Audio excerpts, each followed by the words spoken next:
په کابل ښار کې د نفوس او وسایطو زیاتوالی او د صنعتي کارخونو د لوګیو ترڅنګ پر سړکونو ګرد او غبار هغه څه دي چې د دې ښار چاپیریال ګواښي.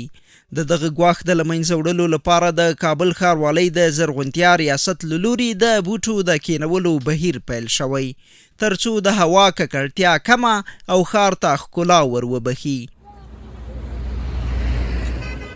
په کابل ښار کې د نیالګیو کینولو څخه موخه یا هدف د کابل ښار د آب و هوا تصفیه کول، په کابل ښار کې د ښکلا او سمسورتیا رامنځته کول، د اقلیمي بدلونونو مخنیوی، د هوا د ککړتیا مخنیوی، همداراز لسګونه او سلګونه نوره هغه ګټې چې سرسبزۍ او سمسورتیا نه لاسته راځي، موخه یا هدف همدا جوړیدای شي.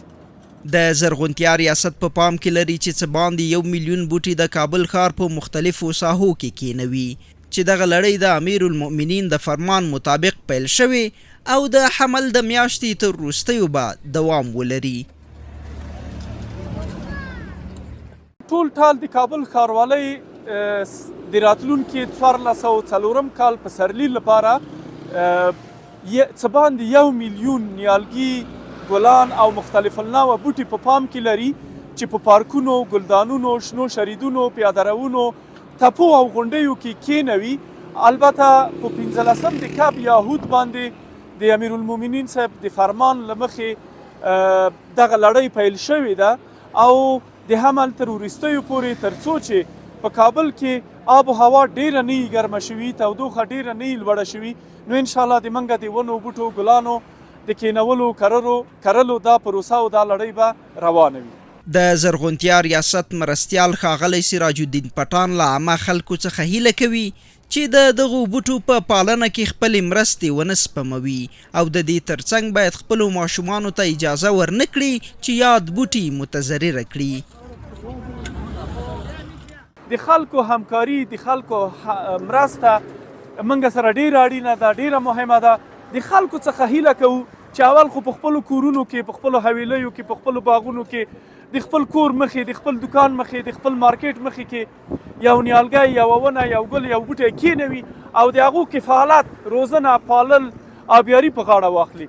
او بیا چې د دې نه راوزګار شول په ګلدانونو کې یا په شریدونو کې یا په پارکونو کې موږ سره د ونو په روزلو او پاللو کې مرسته وکړي. نه تنها دا مرسته بلکې خپلو ګلالیو ماشومانو ته ووایي چې ونې و بوټي مات نه کړي، ګلانو ته ضرر ونه رسوي، شنو سیمو ته ضرر ونه رسوي، په چمنونو په ګلانو کې لوبې ونه کړي، توبازۍ ونه کړي چې شنې سیمې متضرره نه شي. بلخوا د کابل ښاریان د زرغونتیا ریاست له لوري د دغو بوټو په کینولو خوښ دي او د یادو بوټو ساتنه او پالنه خپل مسؤلیت بولي.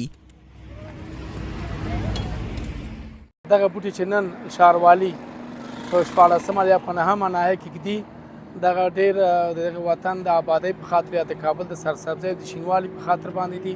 موږ ډېر خوشحاله یو کله چې ما دا ولیدله، رښتیا خبرې ما چې زموږ وطن مخ په آبادېدو دی، ډېر خوشحاله دي دې نه. او خدای وکړي چې زموږ وطنوال موږ په خپله ټول خپل اولادونو ته دا نصیحت وکړو، خپل اولادو ته دا وروښیو چې دغه بوټو نه د رښتیا په توګه واقعي ډول باندې پالنه وکړي. دې پروسې نه خو ډېر خوشحاله الحمدلله.